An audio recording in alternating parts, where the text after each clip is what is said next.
ਸਤਨਾਮ ਸ੍ਰੀ ਵਾਹਿਗੁਰੂ ਸਾਹਿਬ ਜੀ। ਦੋਹਰਾ ਐਮਹੁਤ ਥੋ ਖਾਲਸੇ, ਮੈਤ ਤੁਰਿਓ ਕਰ ਬੁੰਗੇ ਅਕਾਲ ਅਰਦਾਸ। ਜੋ ਜਹ ਰਯਤ ਆਏ ਮਿਲੇ, ਰਹਿ ਪਿੰਡ ਉਸੈ ਸਿੰਘ ਪਾਸ। ਵਾਹਿਗੁਰੂ ਜੀ ਕਾ ਖਾਲਸਾ ਵਾਹਿਗੁਰੂ ਜੀ ਕੀ ਫਤਿਹ। ਸਤਿਗੁਰਾਂ ਦੀ ਸਾਜੀ ਨਵਾਜੀ ਹੋਈ ਪਰਮ ਸਤਿਕਾਰਯੋਗ ਗੁਰੂ ਖਾਲਸਾ ਸਾਧ ਸੰਗਤ ਮਾਈ ਭਾਈ ਆਪ ਜੀ ਗੁਰੂ ਚਰਨਾਂ ਵਿੱਚ ਹਾਜ਼ਰੀਆਂ ਭਰ ਕੇ ਆਪਣੇ ਜੀਵਨ ਦੀਆਂ ਕੀਮਤੀ ਘੜੀਆਂ ਨੂੰ ਸਫਲਿਆਂ ਕਰ ਰਹੇ ਹੋ ਔਰ ਗੁਰੂ ਕੀ ਪਵਿੱਤਰ ਪਾਵਨ ਬਾਣੀ ਦਾ ਅੰਮ੍ਰਿਤਮਈ ਕੀਰਤਨ ਸਰਵਣ ਕੀਤਾ ਹੈ। ਗੁਰੂ ਖਾਲਸੇ ਪੰਥ ਦੀ ਇਤਿਹਾਸ ਕਥਾ ਜੋ ਕਿ 18ਵੀਂ ਸਦੀ ਦੇ ਵਿੱਚ 10ਵੇਂ ਪਾਤਸ਼ਾਹ ਗੁਰੂ ਗੋਬਿੰਦ ਸਿੰਘ ਸਾਹਿਬ ਜੀ ਮਹਾਰਾਜ ਨੇ ਜੋ ਪੰਥ ਸਾਜਿਆ ਸੀ, ਉਸ ਪੰਥ ਨੂੰ ਮਹਾਰਾਜ ਨੇ ਇੱਕ ਸੁਪਨਾ ਦਿੱਤਾ ਸੀ, ਰਾਜ ਕਰੇਗਾ ਖਾਲਸਾ ਆਕੀ ਰਹੇ ਨਾ ਕੋਏ। ਖੁਆਰ ਹੋਏ ਸਭ ਮਿਲेंगे ਬਚੇ ਸ਼ਰਨ ਜੋ ਹੋਏ। ਉਹ ਲੋਕ ਸਨ ਜਿਹੜੇ ਸਦੀਆਂ ਤੋਂ ਗੁਲਾਮੀ ਦੀਆਂ ਜੰਜੀਰਾਂ ਵਿੱਚ ਜਕੜੇ ਹੋਏ, ਬਹੁਤ ਜ਼ਿਆਦਾ ਪਰੇਸ਼ਾਨੀ ਦੇ ਵਿੱਚ ਸਦੀਆਂ ਬਤੀਤ ਕੀਤੀਆਂ ਸਨ। ਉਹਨਾਂ ਲੋਕਾਂ ਨੂੰ ਸੁੱਖ ਦਾ ਸਾਹ ਲਿਆਉਣ ਵਾਸਤੇ 10ਵੇਂ ਪਾਤਸ਼ਾਹ ਨੇ ਖੰਡ ਦਾ ਅੰਮ੍ਰਿਤ ਛਕਾਇਆ ਸੀ ਔਰ ਬਚਨ ਕੀਤਾ ਸੀ, ਇਨ ਗਰੀਬ ਸਿੱਖਨ ਕੋ ਦਹਿਓ ਪਾਤਸ਼ਾਹੀ। ਇਨ ਗਰੀਬ ਸਿੱਖਨ ਕੋ ਦਹਿਓ ਪਾਤਸ਼ਾਹੀ, ਇਹ ਯਾਦ ਕਰੇ ਹਮਰੀ ਗੁਰਿਆਈ। ਤੇ ਗੁਰੂ ਸਾਹਿਬ ਜੀ ਦਾ, ਧੰਨ ਗੁਰੂ ਗੋਬਿੰਦ ਸਿੰਘ ਸਾਹਿਬ ਜੀ ਦਾ ਉਹ ਸੁਪਨਾ ਸਾਕਾਰ ਹੋਣ ਤੇ ਆ ਗਿਆ ਹੈ। ਸਿੰਘਾਂ ਨੇ ਵੱਡੇ ਵੱਡੇ ਕਿਲੇ ਫਤਿਹ ਕਰਨੇ ਸ਼ੁਰੂ ਕਰ ਦਿੱਤੇ।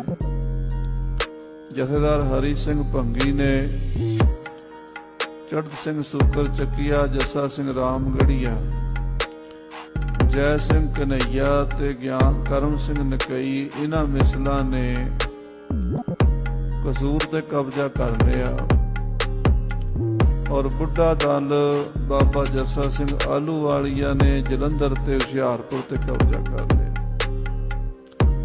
ਦੁਆਬੇ ਵਿੱਚ ਬੁੱਢਾ ਦਲ ਤੇ ਮਾਝੇ ਵਿੱਚ ਤਰਨਾ ਦਲ, ਇਹ ਦੋਵੇਂ ਖਾਲਸੇ ਦੇ ਵੱਡੇ ਦਲ ਵੱਡੀਆਂ ਹਕੂਮਤਾਂ ਦੇ ਮਾਲਕ ਬਣ ਗਏ ਤੇ ਪਠਾਣਾ ਦੀ ਲੱਕ ਤੋੜ ਕੇ ਰੱਖ ਦਿੱਤੀ ਕਸੂਰ ਦੇ ਵਿੱਚ। ਤੇ ਬਿਸੰਬਰ ਦਾਸ ਚੌਦੀਨਾ ਬੇਗ ਦਾ ਦੀਵਾਨ ਜਲੰਧਰ ਦੇ ਵਿੱਚ ਰਾਜ ਕਰ ਰਿਹਾ ਸੀ, ਉਹਨੂੰ ਵੀ ਸਿੰਘਾਂ ਨੇ ਝਟਕ ਦਿੱਤਾ। ਬਿਸੰਬਰ ਦਾਸ ਦੇ ਮਰਨ ਤੋਂ ਬਾਅਦ ਦੁਆਬਾ ਸਾਰਾ ਹੀ ਖਾਲਸੇ ਦੇ ਥੱਲੇ ਹੋ ਗਿਆ। ਉਸ ਵੇਲੇ ਰਾਖੀ ਸਿਸਟਮ ਸ਼ੁਰੂ ਹੋਇਆ। ਸਿੰਘਾਂ ਦੇ 2-2 4-4 ਸਿੰਘ ਵੀ ਜਿਹੜੇ ਪਿੰਡ ਵਿੱਚ ਜਾਂਦੇ ਸਨ, ਉਥੋਂ ਦੀਆਂ ਪਿੰਡਾਂ ਦੀਆਂ ਪੰਚਾਇਤਾਂ ਨੂੰ ਬੁਲਾ ਕੇ ਕਹਿ ਦਿੰਦੇ ਸਨ ਵੀ ਇਹ ਪਿੰਡ ਹੁਣ ਸਿੰਘਾਂ ਦਾ ਹੋ ਗਿਆ। ਤੇ ਪਿੰਡ ਵਾਲੇ ਕਹਿੰਦੇ ਸੀ, ਠੀਕ ਹੈ ਬਾਬਾ ਜੀ, ਅਸੀਂ ਹੁਣ ਟੈਕਸ ਤੁਹਾਨੂੰ ਹੀ ਦਿਆ ਕਰਾਂਗੇ। ਏਦਾਂ ਪੰਜਾਬ 'ਚ ਖਾਲਸੇ ਨੇ ਟੈਕਸ ਉਗਰਾ ਕੇ ਮੁਗਲਿਆ ਸਰਕਾਰ ਨੂੰ ਪੂਰੀ ਤਰ੍ਹਾਂ ਕਮਜ਼ੋਰ ਕਰ ਦਿੱਤਾ ਤੇ ਖਾਲਸੇ ਰਾਜ ਦੀਆਂ ਜਿਹੜੀਆਂ ਬੁਨਿਆਦਾਂ ਸਨ ਉਹ ਪੱਕੀਆਂ ਕਰ ਦਿੱਤੀਆਂ। ਉਹ ਕਥਾ ਅੱਜ ਦੇ ਪ੍ਰਕਰਣ 'ਚ ਆਪ ਜੀ ਸਰਵਣ ਕਰੋਗੇ। ਦੇਖੋ ਕਿਵੇਂ ਸਿੰਘਾਂ ਨੇ ਸ਼ੁਰੂ 'ਚ ਰਾਜ ਕਿਵੇਂ ਕਾਇਮ ਕੀਤਾ ਸੀ, ਕਿੱਦਾਂ ਕਿੱਦਾਂ ਸਿੰਘ ਕਾਮਯਾਬ ਹੋਏ ਸਨ, ਜਿਨ੍ਹਾਂ ਬਾਰੇ ਲਿਖਿਆ ਹੈ, ਭੂਰੀਆਂ ਵਾਲੇ ਰਾਜੇ ਕੀਤੇ, ਮੁਗਲਾਂ ਜ਼ਹਿਰ ਪਿਆਲੇ ਪੀਤੇ। ਸਾਈਂ ਬੁੱਲੇ ਸ਼ਾਹ ਦੀ ਕਵਿਤਾ ਹੈ। ਉਹ ਕਹਿੰਦੇ ਭੂਰੀਆਂ ਵਾਲੇ, ਭੂਰੀਆਂ ਮੈਨੇ ਖੇਸੀਆਂ ਤੇ ਕੰਬਲੀਆਂ ਦੇ ਬੁੱਕਲ ਮਾਰ ਕੇ ਰਹਿਣ ਵਾਲੇ, ਭੂਰੀਆਂ ਵਾਲੇ ਰਾਜੇ ਕੀਤੇ, ਮੁਗਲਾਂ ਜ਼ਹਿਰ ਪਿਆਲੇ ਪੀਤੇ। ਉਹ ਭੂਰੀਆਂ ਵਾਲੇ ਜਿਨ੍ਹਾਂ ਦੇ ਕੋਲ ਖਾਣ ਨੂੰ ਰੋਟੀ ਨਹੀਂ ਸੀ ਹੁੰਦੀ, ਪਾਉਣ ਨੂੰ ਕੱਪੜਾ ਨਹੀਂ ਸੀ। ਗੁਰੂ ਗੋਬਿੰਦ ਸਿੰਘ ਸਾਹਿਬ ਜੀ ਦੇ ਖੰਡੇ ਬਾਟੇ ਦੇ ਅੰਮ੍ਰਿਤ ਦੀ ਸ਼ਕਤੀ ਨਾਲ ਉਹ ਰਾਜੇ ਮਹਾਰਾਜੇ ਕਿਸ ਤਰ੍ਹਾਂ ਬਣ ਗਏ, ਅੱਜ ਦੇ ਪ੍ਰਕਰਣਾਂ 'ਚ ਇਹ ਪ੍ਰਸੰਗ ਆਵੇਗਾ। ਮਨ ਬਿਰਤੀਆਂ ਸਤਿਗੁਰਾਂ ਦੇ ਚਰਨਾਂ ਨਾਲ ਜੋੜ ਕੇ ਕਥਾ ਦਾ ਆਨੰਦ ਮਾਣੀਏ। ਆਖੀਏ ਸਤਿਨਾਮ ਸ੍ਰੀ ਵਾਹਿਗੁਰੂ ਸਾਹਿਬ ਜੀ। ਸਤਿਨਾਮ ਸ੍ਰੀ ਵਾਹਿਗੁਰੂ ਸਾਹਿਬ।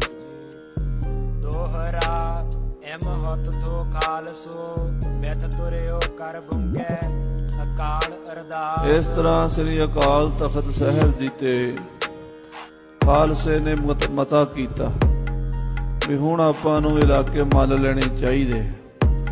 ਜਿਹੜੇ ਕੰਮ ਦੇ ਲਈ ਆਪਾਂ ਇੰਨੇ ਸਮਿਆਂ ਤੋਂ ਲੜ ਰਹੇ ਹਾਂ, 50-60 ਸਾਲ ਲਗਾਤਾਰ ਹੋ ਗਏ ਸਿੰਘਾਂ ਨੂੰ ਲੜਦਿਆਂ, ਕਈ ਪੀੜ੍ਹੀਆਂ ਵਿੱਚ ਬੀਤ ਗਈਆਂ, ਲੱਖਾਂ ਸ਼ਹੀਦੀਆਂ ਹੋ ਗਈਆਂ। ਹੁਣ ਸਾਨੂੰ ਰਾਜ ਖੋਣਾ ਚਾਹੀਦਾ ਹੈ। ਸ੍ਰੀ ਅਕਾਲ ਬੁੰਗੇ ਤੇ ਅਰਦਾਸਾਂ ਕਰਕੇ ਗੁਰਮਤਾ ਸੋਧ ਕੇ ਸਾਰੇ ਸਿੰਘ ਚੱਲ ਪਏ ਹਨ। ਜੋ ਯਹ ਰਯਤ ਆਏ ਮਿਲੇ ਰਹਿ ਪਿੰਡ ਉਸੈ ਸਿੰਘ ਪਾਸ। ਔਰ ਫੇਰ ਸਿੰਘ ਤੁਰੇ ਹਨ, ਪਿੰਡਾਂ ਦੇ ਵਿੱਚੋਂ ਦੀ ਲੰਘਦੇ ਹਨ ਘੋੜੇ ਤੇ ਸਵਾਰ ਹੋ ਕੇ। ਕੱਲਾ ਕੱਲਾ ਸਿੰਘ ਜਿਹੜੇ ਪਿੰਡ ਜਾਂਦਾ ਹੈ ਤੇ ਘੋੜੇ ਤੇ ਖਲੋ ਕੇ ਪਿੰਡ ਦੇ ਲੋਕਾਂ ਨੂੰ ਆਵਾਜ਼ ਮਾਰ ਕੇ ਬਾਹਰ ਹੀ ਸੱਦ ਲੈਂਦਾ। ਪਿੰਡ ਦੇ ਬੰਦੇ ਬਾਹਰ ਆ ਜਾਂਦੇ, ਸਿੰਘ ਨੂੰ ਦੇਖ ਕੇ ਹੱਥ ਜੋੜ ਕੇ ਖਲੋ ਜਾਂਦੇ ਤੇ ਉਹ ਸਿੰਘ ਕਹਿ ਦਿੰਦਾ ਵੀ ਆ ਤੁਹਾਡਾ ਪਿੰਡ ਅੱਜ ਤੋਂ ਬਾਅਦ ਖਾਲਸੇ ਦੇ ਰਾਜ ਵਿੱਚ ਰਲ ਗਿਆ ਤੇ ਹੁਣ ਤੁਸੀਂ ਅੱਜ ਤੋਂ ਬਾਅਦ ਕਿਸੇ ਮੁਗਲਿਆ ਹਕੂਮਤ ਨੂੰ ਕੋਈ ਟੈਕਸ ਨਹੀਂ ਦੇਣਾ। ਆਪਣਾ ਟੈਕਸ ਜਿਹੜਾ ਉਹ ਖਾਲਸੇ ਨੂੰ ਦੇਣਾ ਹੈ। ਤੇਰਾ ਲੁੱਟ ਤੋਂ ਸਿੰਘ ਮੁੜੇ ਬੜੇ ਸੋ ਮੁਲਕ ਹੈ ਦੌੜ। ਸੋ ਖਾਲਸਾ ਜੀ ਜਦੋਂ ਜਲੰਧਰ ਦੇ ਉੱਤੇ ਕਬਜ਼ਾ ਹੋ ਗਿਆ, ਕਸੂਰ ਤੇ ਕਬਜ਼ਾ ਹੋ ਗਿਆ, ਇਹ ਵੱਡੀਆਂ ਰਿਆਸਤਾਂ ਸਨ। ਬਾਕੀ ਪੰਜਾਬ ਦੇ ਪਿੰਡਾਂ 'ਚ ਸਿੰਘਾਂ ਨੇ ਏਦਾਂ ਆਪੋ ਆਪਣੇ ਡੇਰੇ ਬਿਠਾ ਦਿੱਤੇ ਤੇ ਮੁਗਲਾਂ ਦੇ ਜਿਹੜੇ ਸਨ ਕਬਜ਼ੇ ਉਹ ਢਿੱਲੇ ਪੈਣੇ ਸ਼ੁਰੂ ਹੋ ਗਏ। ਜੋ ਜਿਸ ਜਗ੍ਹਾ ਵੜ ਬਹਿਓ ਕੱਢਿਓ ਨਾ ਤੈਨ ਇਸ ਠੌਰ। ਜਿਹੜਾ ਸਿੰਘ ਜਿਹੜੀ ਥਾਂ ਤੇ ਜਾ ਕੇ ਬਹਿ ਜਾਂਦਾ ਸੀ ਉੱਥੋਂ ਦਾ ਉਹ ਮਾਲਕ ਹੁੰਦਾ ਸੀ। ਇਹ ਸਾਰੇ ਸਿੰਘਾਂ ਦੀ ਏਕਤਾ ਸੀ ਇਸ ਮਾਮਲੇ ਵਿੱਚ ਵੀ ਜਿਹੜੀ ਰਿਆਸਤ ਦੇ ਉੱਤੇ ਜਾਂ ਜਿਹੜੇ ਪਿੰਡ ਦੇ ਉੱਤੇ ਜਿਹੜੇ ਸਿੰਘ ਨੇ ਕਹਿਤਾ ਵੀ ਇਹ ਮੇਰਾ ਹੈ, ਦੂਜੇ ਕਹਿੰਦੇ ਸੀ ਠੀਕ ਹੈ, ਜਿਹੜਾ ਤੂੰ ਮੰਨ ਲਿਆ ਉਹ ਤੇਰਾ, ਜਿਹੜਾ ਮੈਂ ਮੰਨ ਲਿਆ ਮੇਰਾ। ਏਦਾਂ ਹੋ ਗਿਆ। 12 ਮਿਸਲਾਂ ਦੇ ਵਿੱਚੋਂ ਸਾਧ ਸੰਗਤ ਜੀ ਜਿਹੜੇ ਜਿਹੜੇ ਅੱਗੇ ਛੋਟੇ ਜਥੇ ਸਨ ਸਿੰਘਾਂ ਦੇ, ਉਹਨਾਂ ਨੇ ਆਪਣੇ ਆਪਣੇ ਇਲਾਕੇ ਮੱਲਣੇ ਸ਼ੁਰੂ ਕਰ ਦਿੱਤੇ। ਚੌਪਈ ਜੈਸੇ ਪੈਰ ਜਹਾਂ ਕੋ ਪੜ ਰਹੇ ਹੋ। ਜਿਹਦਾ ਪੈਰ ਜਿੱਥੇ ਜਿੱਥੇ ਪੈ ਗਿਆ, ਜਿੱਥੇ ਜਿੱਥੇ ਕਿਸੇ ਦਾ ਘੋੜਾ ਫਿਰ ਗਿਆ, ਉਹ ਉੱਥੋਂ ਦਾ ਮਾਲਕ ਬਣ ਗਿਆ। ਇਸ ਤਰ੍ਹਾਂ ਖਾਲਸੇ ਨੇ ਪੰਜਾਬ ਦੇ ਪਿੰਡਾਂ ਤੇ ਕਬਜ਼ੇ ਕੀਤੇ ਸਨ। ਕਿਸੇ ਨਿਕਾਰਤ ਨਾ ਕੋ ਭਇਓ। ਤੇ ਦੂਸਰੇ ਸਿੰਘ ਕਿਸੇ ਨੂੰ ਇਹ ਨਹੀਂ ਸੀ ਕਹਿੰਦੇ ਵੀ ਤੂੰ ਨਿਕਲ ਇੱਥੋਂ, ਮੇਰਾ ਪਿੰਡ ਹੈ। ਆਪਸ 'ਚ ਇੰਨੀ ਏਕਤਾ ਸ਼ੁਰੂ ਵਿੱਚ ਸਿੰਘਾਂ 'ਚ ਸੀਗੀ, ਬਾਅਦ ਵਿੱਚ ਤਾਂ ਨਹੀਂ ਰਹੀ, ਪਰ ਸ਼ੁਰੂ ਵਿੱਚ ਖਾਲਸੇ 'ਚ ਮਤਾ ਸੀ। ਜਿਹੜੇ ਪਿੰਡ ਬੈਠ ਗਿਆ ਕੋਈ, ਉਹ ਪਿੰਡ ਉਹਦਾ ਹੈ।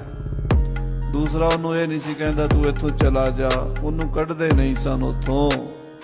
ਛੋਟੀ ਜਗ੍ਹਾ ਲੱਖ ਛੋਟੇ ਵੜੇ। ਛੋਟੀਆਂ ਥਾਵਾਂ ਤੇ ਛੋਟੇ ਸਰਦਾਰ ਬਣ ਗਏ। ਜੇ ਮੰਨ ਲਓ ਕੋਈ ਘੋੜਸਵਾਰ ਇਕੱਲਾ ਹੀ ਸਿੰਘ ਸੀ ਤੇ ਉਹਨੇ ਇੱਕ ਪਿੰਡ ਤੇ ਜਾ ਕੇ ਕਹਿਤਾ ਇਹ ਪਿੰਡ ਮੇਰਾ ਹੈ ਤੇ ਉਹ ਪਿੰਡ ਉਹਦਾ ਮੰਨ ਲਿਆ ਗਿਆ।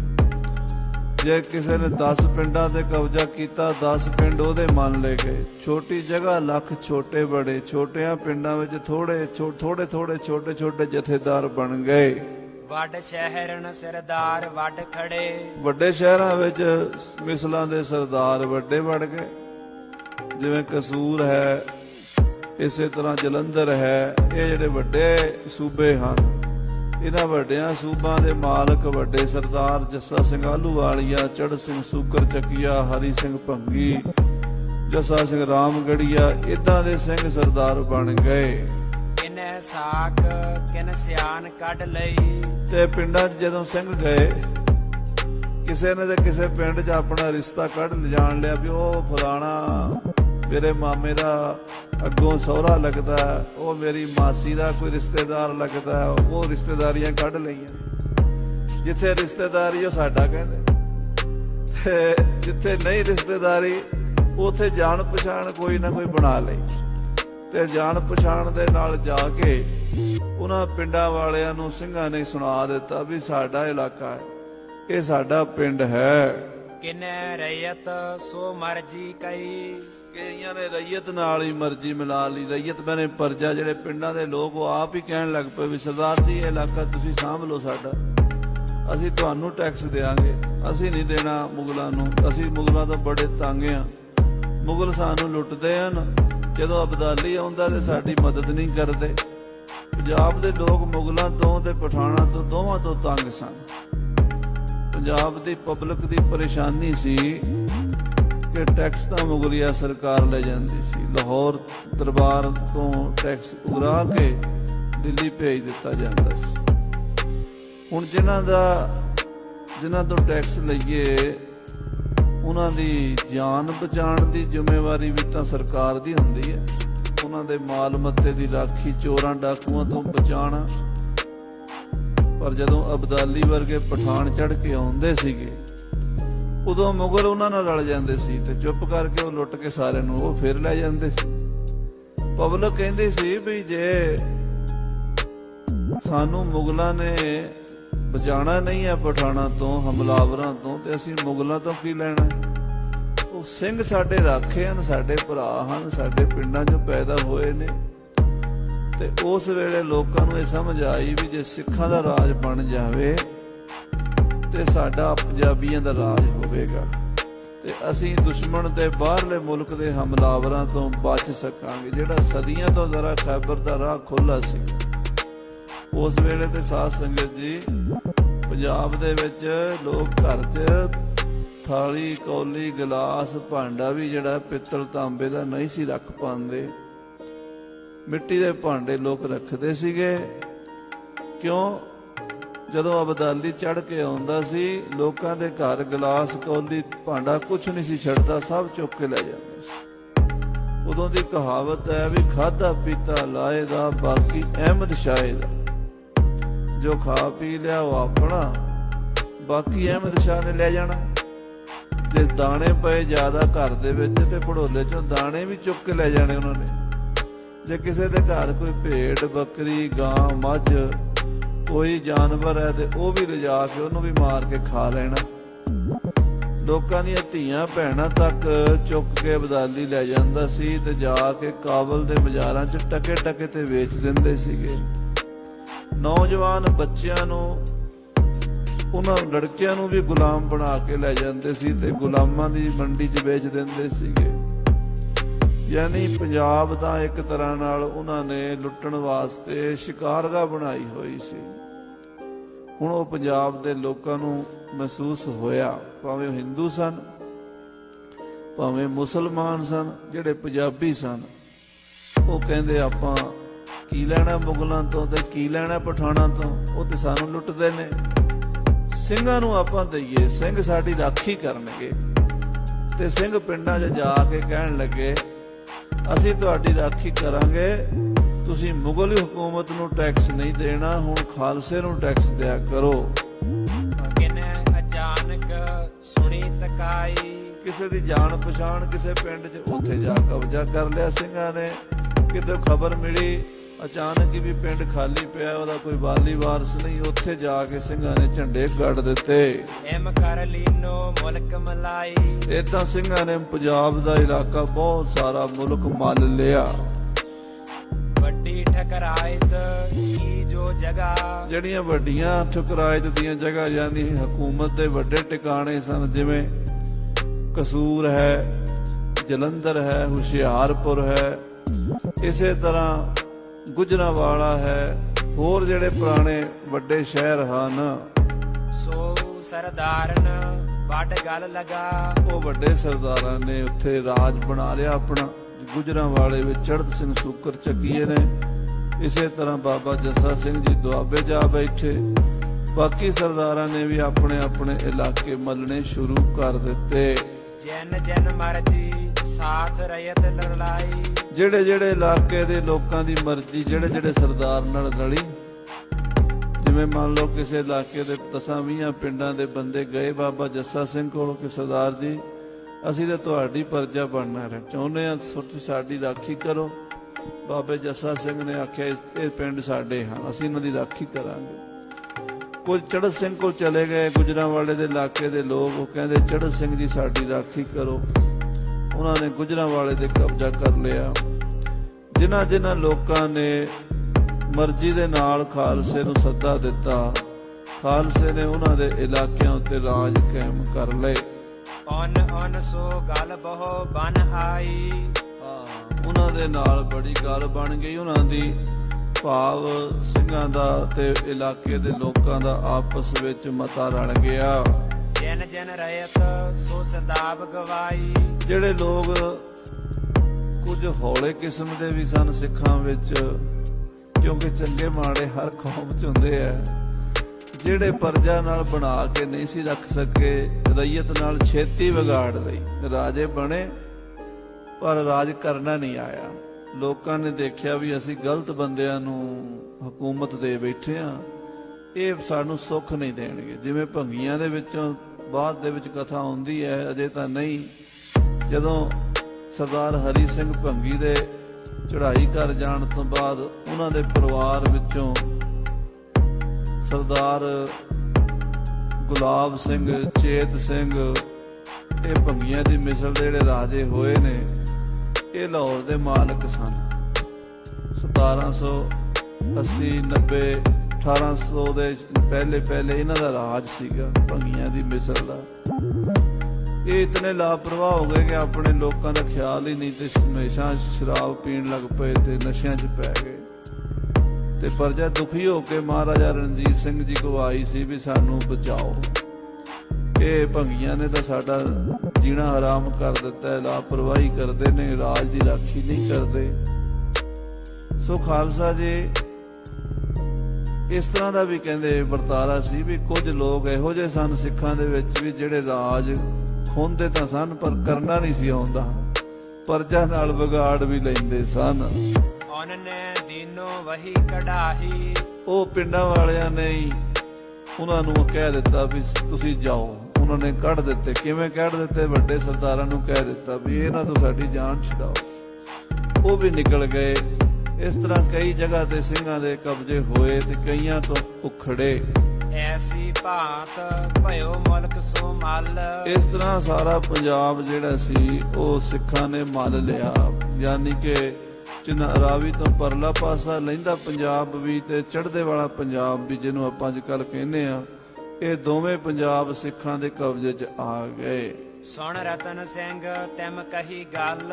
ਸੋ ਰਤਨ ਸਿੰਘ ਜੀ ਨੇ ਜੋ ਆਪਣੇ ਬਜ਼ੁਰਗਾਂ ਤੋਂ ਸੁਣੀ ਹੈ ਗੱਲ, ਰਤਨ ਸਿੰਘ ਕਹਿੰਦੇ ਮੈਂ ਉਹ ਲਿਖਦਾ ਹਾਂ ਖਾਲਸਾ ਜੀ ਤੁਹਾਡੇ ਬਜ਼ੁਰਗਾਂ ਦਾ ਇਤਿਹਾਸ।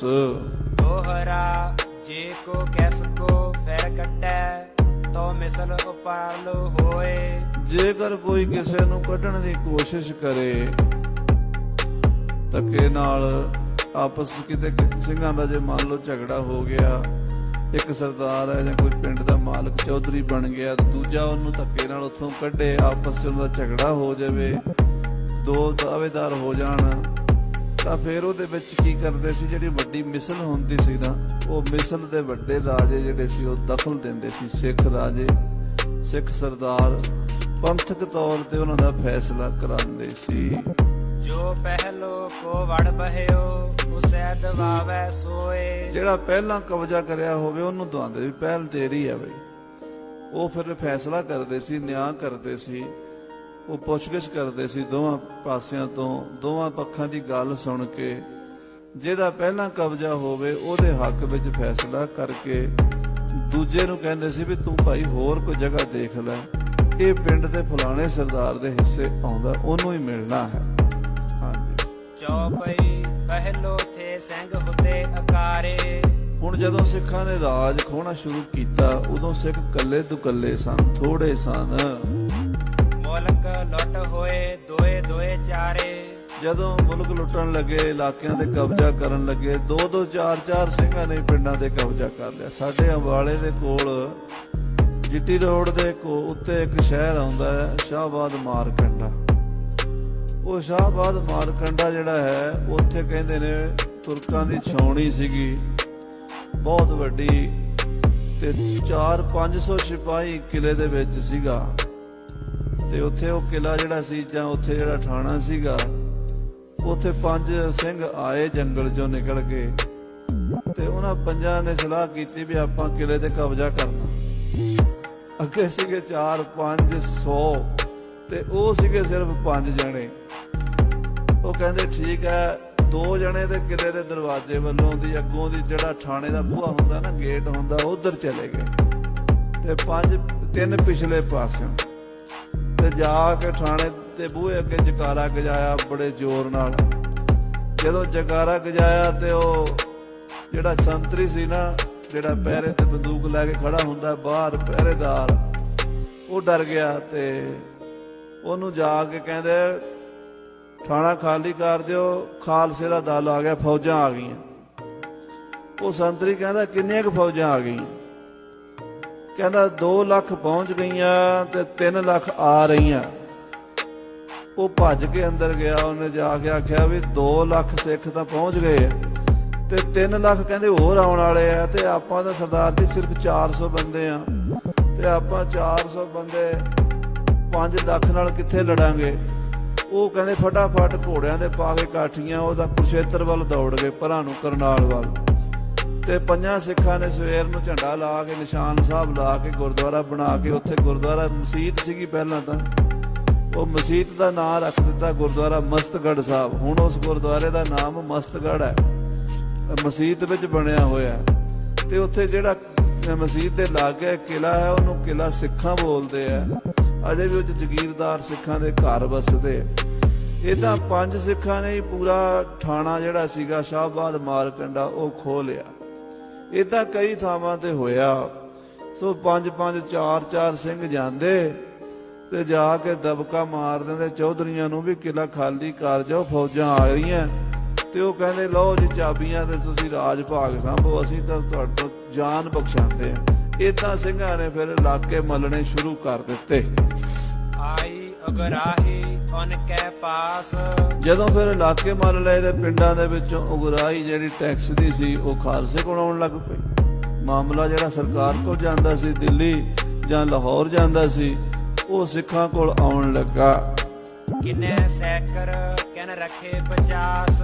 ਫਿਰ ਉਹਨਾਂ ਨੇ ਫੌਜ ਭਰਤੀ ਕਰਨੀ ਸ਼ੁਰੂ ਕਰ ਦਿੱਤੀ। ਕਿਉਂ? ਹੁਣ 2-4 ਨਾਲ ਤਾਂ ਕੰਮ ਰਾਜ ਨਹੀਂ ਚੱਲਦਾ, ਫੌਜ ਚਾਹੀਦੀ ਹੈ।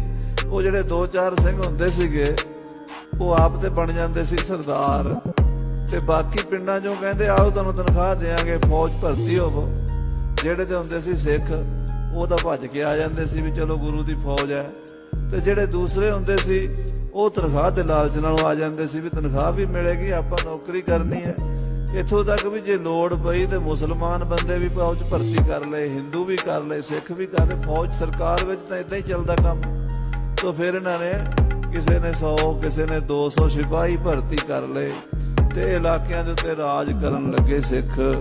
ਦੋਹਰਾ ਅਬ ਸੁਣ ਗੱਲ ਉਸ ਵੱਲ, ਕੀ ਕਸੂਰ ਮਾਰ ਰਹੇ ਰੱਜ।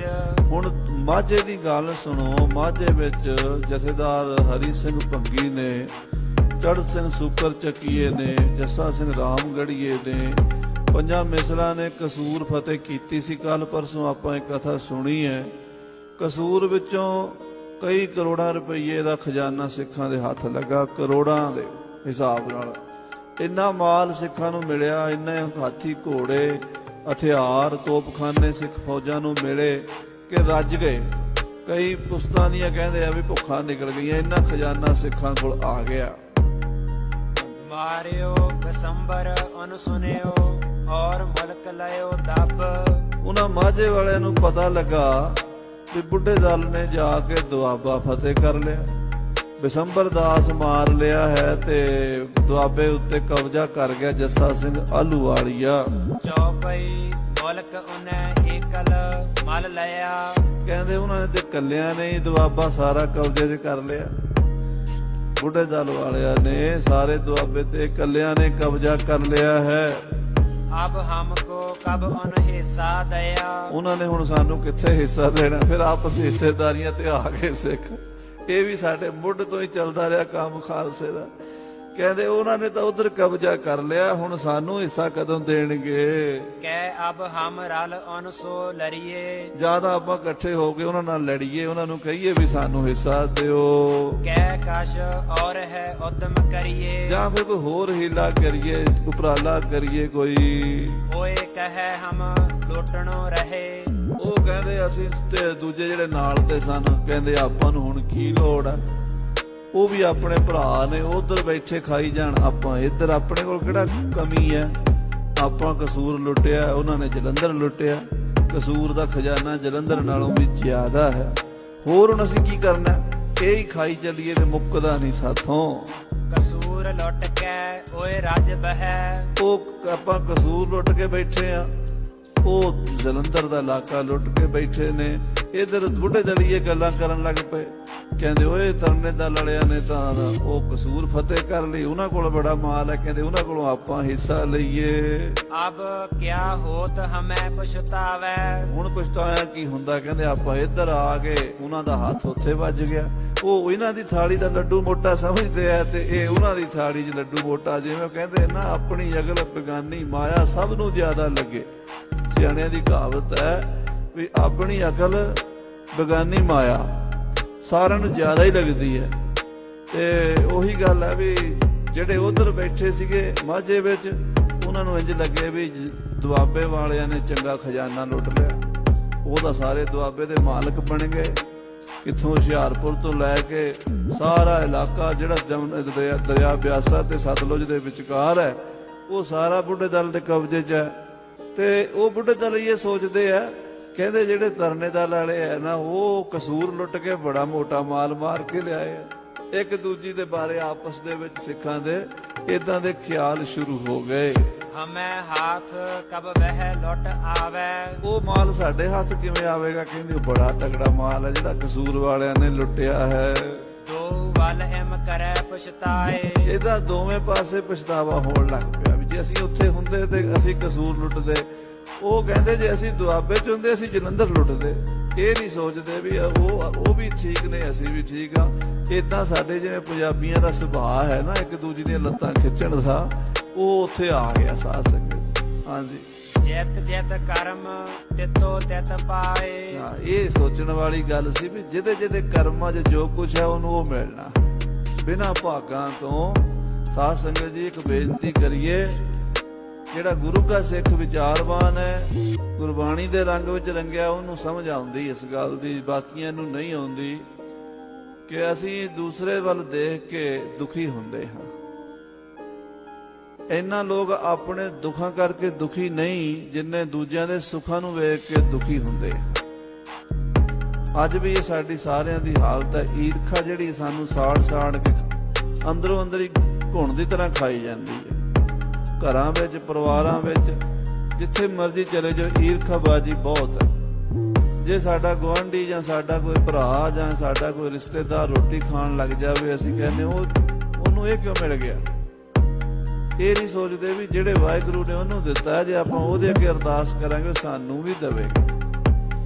ਇੱਕ ਵਾਰੀ ਭਗਵਾਨ ਸ਼ਿਵ ਜੀ ਤੇ ਪਾਰਵਤੀ ਤੁਰੇ ਜਾਂਦੇ ਤੇ ਪਾਰਵਤੀ ਕਹਿੰਦੀ, ਮਹਾਰਾਜਾ ਉਹ ਬੰਦਾ ਬੜਾ ਗਰੀਬ ਜਿਹਾ ਬੈਠਾ, ਦੁਖੀ ਬੜਾ, ਉੱਤੇ ਰਹਿਮ ਕਰ ਦਿਓ, ਤਰਸ ਕਰ ਦਿਓ, ਕੋਈ ਉਹਨੂੰ ਦੇ ਦੇਈਏ। ਸ਼ਿਵ ਜੀ ਕਹਿੰਦੇ, ਪਾਰਵਤੀ ਚੁੱਪ ਕਰਕੇ ਲੰਘ ਚੱਲ, ਇਹ ਬੰਦਾ ਲੈਣ ਜੋਗਾ ਕੱਖ ਨਹੀਂ, ਇਹਦੇ ਅੰਤਸ਼ਕਰਨ ਦੇ ਵਿੱਚ ਮੈਲ ਹੈ, ਖੋਟ ਹੈ, ਇਹ ਨਹੀਂ ਕੁਝ ਲੈ ਸਕਦਾ। ਕਹਿੰਦੀ, ਨਹੀਂ ਮਹਾਰਾਜ ਦੁਖੀ ਬੜਾ, ਮੈਨੂੰ ਤਾਂ ਤਰਸ ਆਉਂਦਾ, ਰੋਟੀ ਵਿਚਾਰੇ ਦੇ ਘਰ ਪੱਕਣ ਲੱਗ ਜਾਏਗੀ, ਤੁਸੀਂ ਕੋਈ ਮਿਹਰਬਾਨੀ ਕਰ ਜਾਓ। ਸ਼ਿਵ ਜੀ ਰੁਕ ਗਏ, ਪਾਰਵਤੀ ਨੂੰ ਨਾਲ ਲੈ ਕੇ ਉਹਦੇ ਕੋਲ ਚਲੇ ਗਏ। ਕਹਿੰਦੇ, ਹਾਂ ਵੀ ਭਗਤਾ, ਅਸੀਂ ਤੇਰੇ ਤੇ ਤੁੱਠੇ ਆ, ਕੁਝ ਮੰਗਣਾ ਮੰਗ ਲੈ, ਪਰ ਇੱਕ ਗੱਲ ਯਾਦ ਰੱਖੀ, ਜਿੰਨਾ ਤੂੰ ਮੰਗੇਗਾ ਤੈਨੂੰ ਮਿਲੇਗਾ, ਤੇਰੇ ਗੁਆਂਢੀ ਨੂੰ ਦੁੱਗਣਾ ਮਿਲੇਗਾ। ਜੋ ਤੂੰ ਮੰਗੇਗਾ ਤੈਨੂੰ ਮਿਲੇਗਾ, ਜੋ ਮਰਜ਼ੀ ਮੰਗ ਲੈ, ਗੁਆਂਢੀ ਨੂੰ ਦੁੱਗਣਾ। ਜੇ ਤੂੰ 100 ਕਿੱਲਾ ਜ਼ਮੀਨ ਮੰਗੀ ਤੇ ਗੁਆਂਢੀ ਨੂੰ 200 ਕਿੱਲਾ ਮਿਲੇਗੀ, ਤੈਨੂੰ ਤੇ ਮਿਲੇਗੀ 100, ਜੋ ਤੂੰ ਮੰਗੇਗਾ। ਸੋਚਾਂ 'ਚ ਪੈ ਗਿਆ। ਭਗਵਾਨ ਕਹਿੰਦੇ, ਮੰਗ ਵੀ ਹੁਣ, ਸੋਚਦਾ ਕੀ ਹੈ? ਕਹਿੰਦਾ, ਜੀ ਮੇਰੀ ਇੱਕ ਅੱਖ ਕਾਣੀ ਕਰ ਦਿਓ। ਗਵਾਂਢੀ ਦੀਆਂ ਦੋਵੇਂ ਜਾਣ, ਮਤਲਬ ਤਾਂ ਇਹ ਸੀਗਾ। ਭਗਵਾਨ ਕਹਿੰਦੇ ਪਾਰਵਤੀ ਸੁਣ ਲੈ, ਇਹਨੂੰ ਹੋਰ ਵਾਰ ਮੰਗਣ ਲਈ ਨਾ ਕਹੀ। ਕਹਿੰਦੀ ਮਹਾਰਾਜ ਚਲੋ ਇਨਸਾਨ ਹੈ, ਗਲਤੀ ਹੋ ਜਾਂਦੀ ਹੈ, ਵਿਚਾਰਾ ਅੱਖ ਤੋਂ ਤੇ ਕਾਣਾ ਹੋ ਗਿਆ, ਤੇ ਇੱਕ ਵਾਰੀ ਹੋਰ ਮੌਕਾ ਦੇ ਦਿਓ, ਕੋਈ ਚਾਂਸ ਦੇ ਦਿਓ, ਸ਼ਾਇਦ ਕੁਝ ਚੰਗਾ ਮੰਗ ਲਵੇ। ਫਿਰ ਭਗਵਾਨ ਕਹਿੰਦੇ ਵੀ ਠੀਕ ਹੈ ਭਾਈ, ਤੂੰ ਅੱਖ ਤੇ ਆਪਣੀ ਗਵਾ ਬੈਠਾ, ਤੇਰੇ ਗੁਆਂਢੀ ਦੀਆਂ ਦੋਵੇਂ ਚਲੀ ਗਈਆਂ, ਤੇ ਹੁਣ ਇੱਕ ਵਾਰੀ ਕੋਈ ਹੋਰ ਤੈਨੂੰ ਮੌਕਾ ਦੇਣਾ, ਮੰਗ ਲੈ, ਪਰ ਗੁਆਂਢੀ ਨੂੰ ਦੁੱਗਣਾ ਹੀ ਮਿਲਣਾ। ਕਹਿੰਦਾ ਮਹਾਰਾਜ ਮੇਰੇ ਬੂਹੇ ਅੱਗੇ ਵੱਡਾ ਸਾਰਾ ਖੂਹ ਪੱਟਿਆ ਜਾਵੇ, ਗੁਆਂਢੀ ਦੇ 2 ਟੋਏ ਪੱਟੇ ਗਏ, ਵਿਚਾਰਾ ਡੁੱਬ ਕੇ ਮਰ ਜਾਵੇ। ਕਹਿਣ ਦਾ ਮਤਲਬ ਹੈ ਵੀ ਇਹ ਲੋਕ ਜਿਹੜੇ ਸੰਸਾਰ ਦੇ ਈਰਖਾਲੂ ਲੋਕ ਹਨ, ਰੱਬ ਤੋਂ ਗੁਰੂ ਤੋਂ ਵੀ ਕੁਝ ਨਿਆਮਤ ਨਹੀਂ ਲੈ ਸਕਦੇ। ਇਹ ਇਨਸਾਨ ਦੀ ਸਭ ਤੋਂ ਵੱਡੀ ਕਮਜ਼ੋਰੀ ਹੈ, ਔਰ ਸਦੀਆਂ ਪੁਰਾਣੀ ਹੈ, ਯੁੱਗਾਂ ਤੋਂ ਚੱਲੀ ਆਉਂਦੀ ਸਾੜਾ ਜਿਹੜਾ ਈਰਖਾ। ਜਿਹੜਾ ਇਸ ਈਰਖਾ ਤੋਂ ਬੈਰ ਵਿਰੋਧ ਤੋਂ ਨਿਕਲ ਜੇ ਉਹ ਬ੍ਰਹਮ ਗਿਆਨੀ ਹੁੰਦਾ। ਪਰ ਅਰਬਾਂ ਖਰਬਾਂ ਚੋਂ ਇੱਕ ਹੋਵੇ ਤੇ ਹੋਵੇ, ਬਣਨਾ ਬੜਾ ਔਖਾ। ਗੱਲਾਂ ਸਾਰੇ ਅਸੀਂ ਕਰਦੇ, ਅਸੀਂ ਵੀ ਇਸੇ ਚੱਕਰ 'ਚ ਫਸ ਜਾਂਦੇ ਹਾਂ। ਸ੍ਰੀ ਰਾਮਚੰਦਰ ਜੀ ਮਹਾਰਾਜ ਵਰਗੇ ਅਵਤਾਰੀ ਪੁਰਸ਼, ਉਹਨਾਂ ਦੇ ਘਰ ਦੇ ਵਿੱਚ ਕਿਆ ਈਰਖਾ ਨਹੀਂ ਹੋਈ ਕਿ ਕਈ ਨੇ ਸ੍ਰੀ ਰਾਮਚੰਦਰ ਜੀ ਨੂੰ 14 ਸਾਲ ਦਾ ਬਨਵਾਸ ਦਵਾਤਾ, ਆਪਣੇ ਪੁੱਤਰ ਨੂੰ ਰਾਜ ਦਵਾਤਾ। ਇਹ ਸਾੜਾ ਹੀ ਸੀਗਾ ਵੀ ਉਹ ਮਤਰੇਈ ਦਾ, ਦੂਸਰੀ ਦਾ, ਸੌਤ ਦਾ ਪੁੱਤਰ ਕਿਉਂ ਰਾਜਾ ਬਣੇ, ਮੇਰਾ ਬਣੇ। ਕਿੱਥੇ ਕਿੱਥੇ ਨਹੀਂ, ਪਾਂਡਵਾਂ ਕੌਰਵਾਂ ਵਿੱਚ ਹੁੰਦਾ ਰਿਹਾ। ਸੋ ਸਿੰਘਾਂ ਵਿੱਚ ਵੀ ਇਹ ਬਿਮਾਰੀ ਘਰ ਕਰਨ ਲੱਗ ਪਈ ਹੈ। ਕਹਿੰਦੇ ਜਦੋਂ ਉਹਨਾਂ ਨੇ ਕਸੂਰ ਦੱਬ ਲਿਆ, ਤਰਨੇ ਦਲ ਵਾਲਿਆਂ ਨੇ ਤੇ ਬੁੱਢੇ ਦਲ ਵਾਲਿਆਂ ਨੇ ਜਲੰਧਰ ਤੇ ਕਬਜ਼ਾ ਕਰ ਲਿਆ, ਤੇ ਇੱਕ ਦੂਜੀ ਨੂੰ ਸੋਚਦੇ ਆ ਜੇ ਅਸੀਂ ਉੱਥੇ ਹੁੰਦੇ ਤੇ ਅਸੀਂ ਉਸ ਮਾਲ ਵਿੱਚ ਹਿੱਸਾ ਬਣਾਉਂਦੇ। ਹਾਂਜੀ, ਸਭ ਇਨਕੇ ਦਿਲ ਉਦਮ ਆਇਓ, ਤਾਂ ਇਹਨਾਂ ਦੇ ਮਨ ਵਿੱਚ ਜਿਹੜੇ ਸੀਗੇ ਸਿੰਘ ਹਮਲਾ ਕਰਨ ਵਾਲੇ ਕਸੂਰ ਉੱਤੇ, ਇਹਨਾਂ ਦੇ ਮਨ 'ਚ ਵੀ ਉਦਮ ਉੱਠਿਆ। ਲਾਹੌਰ ਗਿਰਦ ਅਨ ਸੁਨੋ ਤਕਾਇਓ, ਉਹਨੇ ਆਖਿਆ ਵੀ ਆਪਾਂ ਕਸੂਰ ਤੇ ਤਾਂ ਕਬਜ਼ਾ ਕਰ ਲਿਆ, ਲਾਹੌਰ ਦਾ ਆਲਾ ਦੁਆਲਾ ਸੁਣਾ ਪਿਆ, ਦੁਆਬੇ ਵਾਲੇ ਤਾਂ ਚਲੋ ਦੁਆਬੇ 'ਚ ਰਾਜ ਕਰ ਰਹੇ ਨੇ, ਤੇ ਆਪਾਂ ਮਾਝੇ ਦੇ ਉੱਤੇ ਸਾਰੇ ਤੇ ਕਿਉਂ ਨਾ ਕਬਜ਼ਾ ਕਰੀਏ, ਲਾਹੌਰ ਦਾ ਇਲਾਕਾ ਮੱਲੀਏ। 3 ਮਿਸਲ ਚੜ ਅੱਗੇ ਦੌੜੀ, 3 ਮਿਸਲਾਂ ਅੱਗੇ ਚੜ ਕੇ ਦੌੜ ਪਈਆਂ ਜੰਗ ਦੇ ਲਈ। ਦੋਏ ਫਿਰ ਮਾਝੇ ਓ ਪਹਾੜਨ ਉੜੀ, 2 ਮਾਝੇ ਵਿੱਚ ਤੇ ਪਹਾੜਾਂ ਵਿੱਚ ਵੜ ਗਈਆਂ। ਮਾਝੇ ਮੈਂ ਥੇ ਜਨ ਕੇ ਗ੍ਰਾਮ, ਜਿਹਨਾਂ ਸਿੰਘਾਂ ਦੇ ਮਾਝੇ 'ਚ ਗ੍ਰਾਮ ਸਨ, ਪਿੰਡ ਸਨ, ਸੋ ਕੀਨੇ ਉਨ ਕਾਇਮ, ਉਹ ਪਿੰਡਾਂ ਵਿੱਚ ਸਿੰਘਾਂ ਨੇ ਆਪਣੇ ਕਾਇਮ ਕਰ ਲਏ। ਆਪਣੇ ਆਪਣੇ ਪਿੰਡਾਂ ਜਾ ਕੇ ਆਪ ਰਾਜੇ ਬਣ ਗਏ। ਉਹਨਾਂ ਦਾ ਉੱਥੇ ਭੇਦ ਸੀਗਾ, ਲੋਕ ਜਾਣਦੇ ਸੀਗੇ, ਤੇ ਲੋਕਾਂ ਨੇ ਵੀ ਨਵੀਂ ਸਰਕਾਰ ਜਿਹੜੀ ਸੀ ਬਣ ਰਹੀ ਸੀ ਖਾਲਸੇ ਦੀ, ਉਹਨੂੰ ਸਵੀਕਾਰ ਕਰ ਲਿਆ।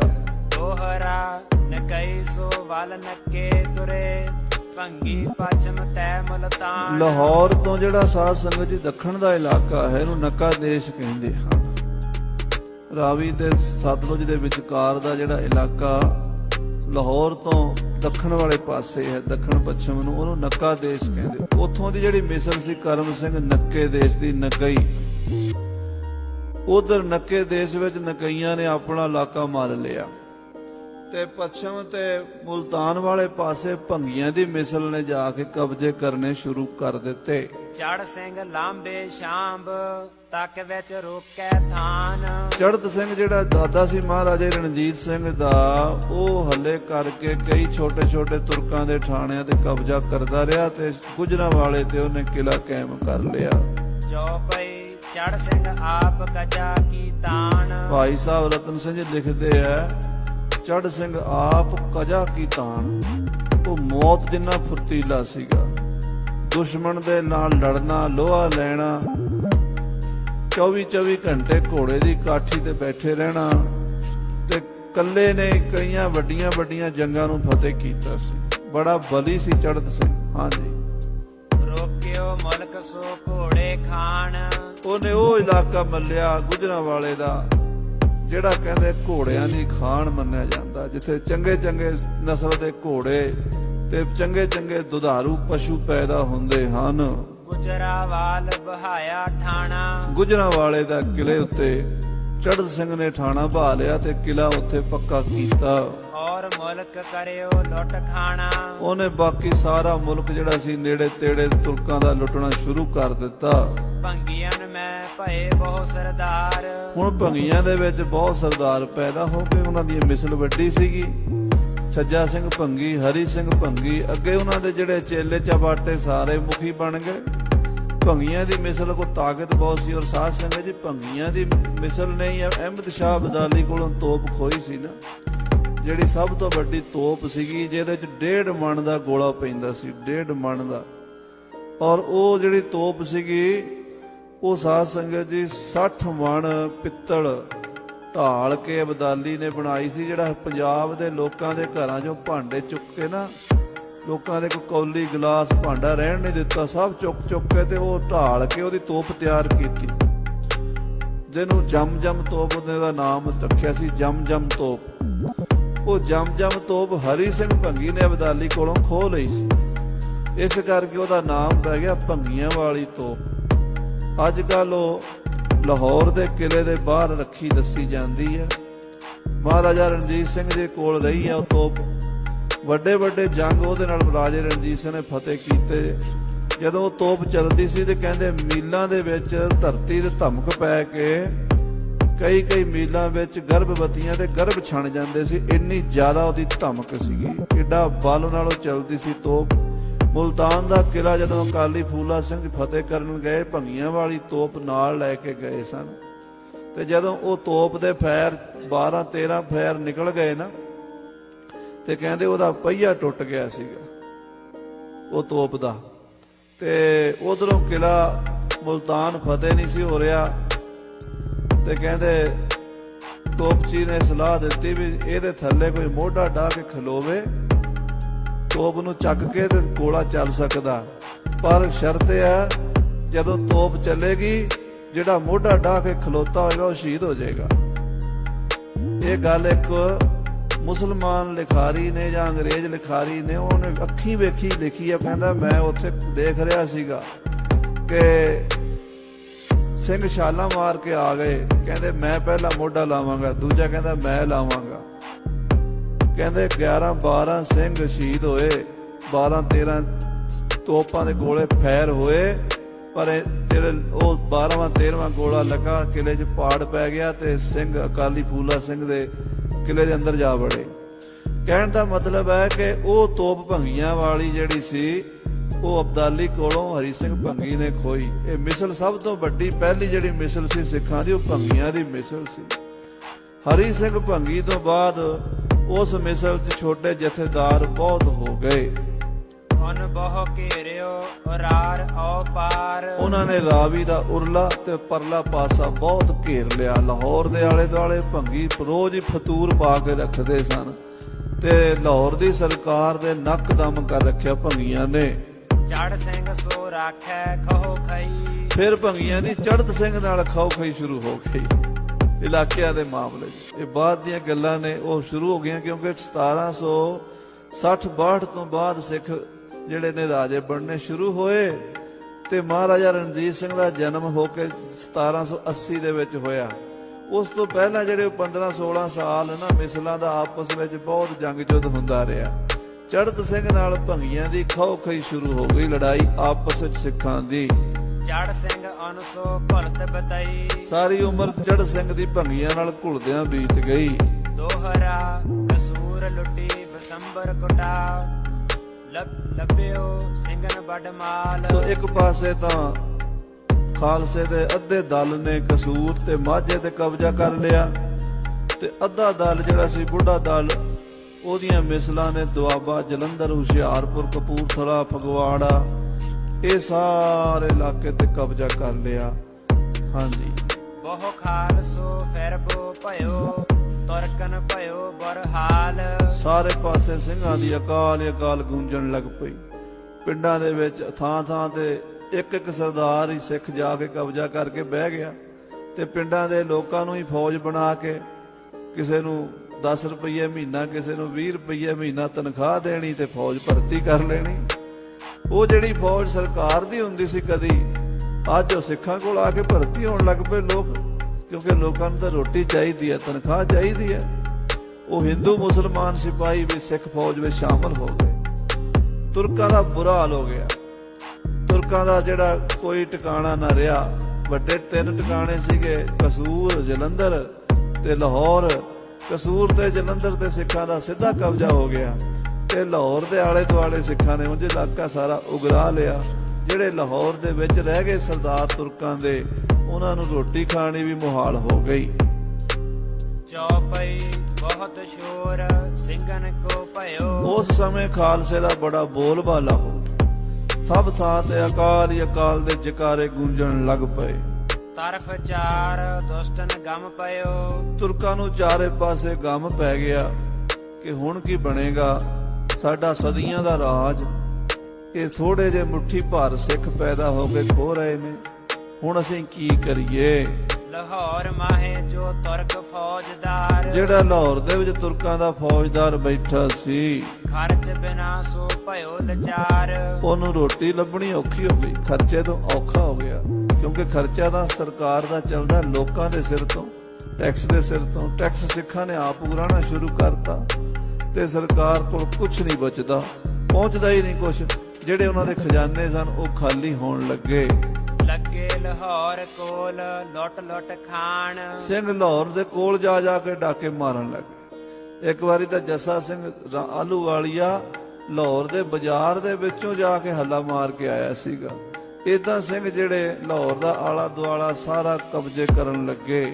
ਬਾਹਰ ਨਿਕਲਣਾ ਕੋ ਉਸੇ ਨਾ ਤਾਣ। ਉਹ ਜਿਹੜਾ ਲਾਹੌਰ ਦਾ ਉਸ ਵੇਲੇ ਗਵਰਨਰ ਸੀ ਤੁਰਕਾਂ ਦਾ, ਉਹਦੇ ਜਿੰਨੀ ਹਿੰਮਤ ਨਹੀਂ ਸੀ, ਜੁਰਤ ਨਹੀਂ ਸੀ ਕਿ ਲਾਹੌਰ ਦੇ ਕਿਲੇ ਤੋਂ ਬਾਹਰ ਝਾਤੀ ਵੀ ਮਾਰ ਆਵੇ। ਦੇਖ ਕੇ ਵੀ ਸਿੰਘ ਕੀ ਕਰਦੇ ਆ, ਸਿੰਘਾਂ ਨੂੰ ਰੋਕੀਏ ਜਾਂ ਨਾ। ਰੋਕਣ ਦੀ ਵਿਚਾਰੇ 'ਚ ਤਾਕਤ ਹੀ ਨਹੀਂ ਸੀ, ਉਹ ਕੀ ਬਾਹਰ ਨਿਕਲਦਾ। ਡਰ ਕੇ ਅੰਦਰ ਬਹਿ ਗਿਆ। ਸਿੰਘਨ ਲਿਓ ਸਭ ਮੁਲਕ ਉਗਰਾਹੇ। ਖਾਲਸੇ ਨੇ ਮਾਝਾ ਦੁਆਬਾ ਸਾਰਾ ਉਗਰਾ ਲਿਆ। ਸਾਰੇ ਮਾਝੇ ਦੁਆਬੇ ਦੇ ਵੀ ਪਰਲਾ ਜਿਹੜਾ ਰਾਵੀ ਤੋਂ ਪਾਕਿਸਤਾਨ 'ਚ ਪੰਜਾਬ ਹੈ, ਗੁਜਰਾਂਵਾਲੇ ਤੀਕ, ਮੁਲਤਾਨ ਤੀਕ, ਉਹ ਸਿੱਖਾਂ ਦੀਆਂ ਮਿਸਲਾਂ ਨੇ। ਸਾਰਾ ਮਾਮਲਾ ਕਰੋੜਾਂ ਰੁਪਇਆਂ ਦਾ ਜਿਹੜਾ ਸਰਕਾਰ ਦੇ ਖਜ਼ਾਨੇ 'ਚ ਜਾਣਾ ਸੀਗਾ, ਦਿੱਲੀ ਜਾਣਾ ਸੀ, ਲਾਹੌਰ ਜਾਣਾ ਸੀ, ਉਹ ਕਰੋੜਾਂ ਰੁਪਈਆ ਸਿੱਖਾਂ ਨੇ ਆਪਣੇ ਕਬਜ਼ੇ 'ਚ ਕਰ ਲਿਆ। ਫੌਜ ਭਈ ਕਮ ਲਾਹੌਰੈ ਮਾਹੇ। ਤੇ ਲਾਹੌਰ ਦੇ ਵਿੱਚ ਜਿਹੜੀ ਫੌਜ ਸੀ ਉਹ ਹੌਲੇ ਹੌਲੇ ਖਤਮ ਹੁੰਦੀ ਗਈ, ਘਟਦੀ ਗਈ। ਹਾਂਜੀ, ਲਾਹੌਰ ਬਾਹਰ ਤੁਰਕ ਫਿਰਨ ਨਾ ਪਾਵੇ। ਇੰਨਾ ਤੁਰਕਾਂ ਦਾ ਨੱਕ 'ਚ ਦਮ ਕਰਤਾ ਸਿੱਖਾਂ ਨੇ ਕਿ ਤੁਰਕ ਜਿਹੜੇ ਨੇ ਲਾਹੌਰ ਤੋਂ ਬਾਹਰ ਘੁੰਮਣ ਵੀ ਨਹੀਂ ਆ ਸਕਦੇ। ਵੀ ਫਿਰ ਕੇ ਗੇੜਾ ਹੀ ਮਾਰ ਆਈਏ, ਵੇਖ ਤੇ ਆਈਏ ਵੀ ਬਾਹਰ ਕੀ ਹੋ ਰਿਹਾ ਹੈ। ਹਾਂਜੀ, ਉਨ ਕੋ ਬਾਹਰੋਂ ਪੈਸੋ ਨਾ ਆਵੇ। ਔਰ ਬਾਹਰੋਂ ਇੱਕ ਟਕਾ, ਇੱਕ ਧੇਲਾ ਪੈਸਾ ਵੀ ਅੰਦਰ ਤੁਰਕਾਂ ਨੂੰ ਸਰਕਾਰੀ ਖਜ਼ਾਨੇ 'ਚ ਜਮ੍ਹਾਂ ਨਹੀਂ ਹੁੰਦਾ। ਪਿੰਡਾਂ ਦੇ ਲੋਕ ਆਪ ਹੀ ਸਿੱਖਾਂ ਨੂੰ ਜਾ ਕੇ ਆਪਣਾ ਮਾਮਲਾ ਫੜਾ ਆਉਂਦੇ ਆ ਤੇ ਸਰਕਾਰ ਦੇਖਦੀ ਰਹਿੰਦੀ ਹੈ ਵੀ ਨੰਬਰਦਾਰ ਹੋਰੀ ਆਉਣਗੇ ਮਾਮਲਾ ਲੈ ਕੇ। ਨੰਬਰਦਾਰ ਹੋਰੀ ਤੇ ਸਿੱਖਾਂ ਦੇ ਕੋਲ ਪਹੁੰਚੇ ਹੁੰਦੇ ਆ। ਹਾਂਜੀ, ਪੈਸੇ ਬਿਨ ਕਬ ਮਿਲੇ ਸਿਪਾਹੀ। ਤਾਂ ਪੈਸੇ ਤੋਂ ਬਿਨਾਂ ਕਹਿੰਦੇ ਫੌਜ ਕਿੱਥੋਂ ਭਰਤੀ ਕਰਨ। ਪੈਸੇ ਬਿਨ ਕਬ ਮਿਲੇ ਸਿਪਾਹੀ। ਹੁਣ ਫੌਜ ਰੱਖਣੀ ਜਿਹੜੀ ਰਾਜਿਆਂ ਮਹਾਰਾਜਿਆਂ ਨੇ, ਉਹ ਤਾਂ ਪੈਸੇ ਨਾਲ ਹੀ, ਬਿਨਾਂ ਤਨਖਾਹ ਦੇ ਕੌਣ ਆ ਕੇ ਲੜਦਾ। ਪੈਸੇ ਬਿਨ ਕਬ ਮਿਲੇ ਸਿਪਾਹੀ, ਬਿਨਾਂ ਪੈਸੇ ਦੇ ਸਿਪਾਹੀ ਕਿੱਥੋਂ ਮਿਲਦੇ, ਭਾਵ ਨਹੀਂ ਮਿਲਦੇ। ਇਮ ਕਰ ਫੌਜ ਭਈ ਘਟ ਵਾਹੇ। ਇਸ ਤਰ੍ਹਾਂ ਸਾਧ ਸੰਗਤ ਜੀ ਤੁਰਕਾਂ ਦੀ ਫੌਜ ਘਟਦੀ ਘਟਦੀ ਬਹੁਤ ਘਟ ਗਈ। ਉਹਨਾਂ ਕੋਲ ਲਾਹੌਰ ਦਾ ਪ੍ਰਬੰਧ ਕਰਨਾ ਵੀ ਔਖਾ ਹੋ ਗਿਆ। ਦੋਹਰਾ ਤਬ ਕਾਬਲ ਤੈ ਦੋਏ ਤੁਮਨ ਭੇਜੇ ਅਹਿਮਦ ਸ਼ਾਹੇ। ਫਿਰ ਲਾਹੌਰ ਵਾਲਿਆਂ ਨੇ ਅਹਿਮਦ ਸ਼ਾਹ ਅਬਦਾਲੀ ਨੂੰ ਸੱਦਾ ਭੇਜਿਆ ਕਿ ਸਾ ਬਾਦਸ਼ਾਹ ਸਲਾਮਤ, ਸਾਡੀ ਬਚਾ ਕਰੋ। ਕਾਫਰਾਂ ਨੇ ਤਾਂ ਇਲਾਕਾ ਸਾਰਾ ਕਬਜ਼ੇ 'ਚ ਕਰ ਲਿਆ। ਸਿੱਖਾਂ ਨੂੰ ਕਾਫਰ ਹੀ ਕਹਿੰਦੇ।